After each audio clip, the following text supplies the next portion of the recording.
Aujourd'hui, on inaugure la 81e résidence Domitis en France et donc on est très heureux d'inaugurer cette première résidence dans les Bouches-du-Rhône.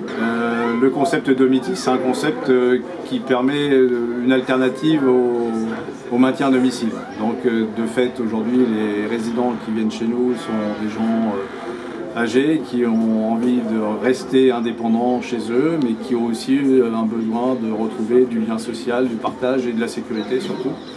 Et ils viennent seuls ou avec leur conjoint et ils vont à partir de là choisir leur logement, donc entre des T1, des T2, des T3, et ils vont choisir un pack de services qui leur convient, avec de la restauration, avec du ménage, avec du blanchissage, avec des options de sécurité, de surveillance 24 heures, d'assistance 24 heures sur 24.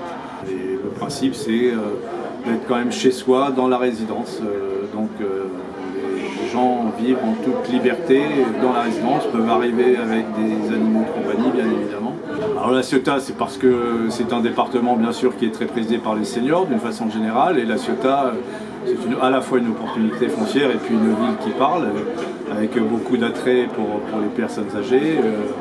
Et donc on était très heureux de pouvoir implanter une résidence de ce type ici sur cette ville de la Ciotat. Danielle Evenou est une marraine de cœur qui est marraine depuis maintenant 8 ans, même presque 10 ans, et elle nous accompagne dans toutes ces inaugurations, ces événements, pour les salons, pour les fêtes anniversaires des résidences, pour un certain nombre d'événements que l'on crée comme le prix littéraire, et donc elle est toujours présente et elle amène bien sûr sa joie de vivre, sa notoriété. Non mais je vous jure que la liberté que vous avez ici, elle est la même qu'il y a 12 ans.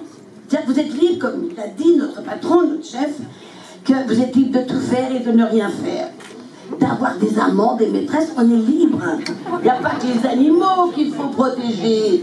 Il y a plein de femmes libres et des hommes. Je ne dis pas que les résidences sont des lieux de rendez-vous, mais les chambres sont libres l'après-midi quand même.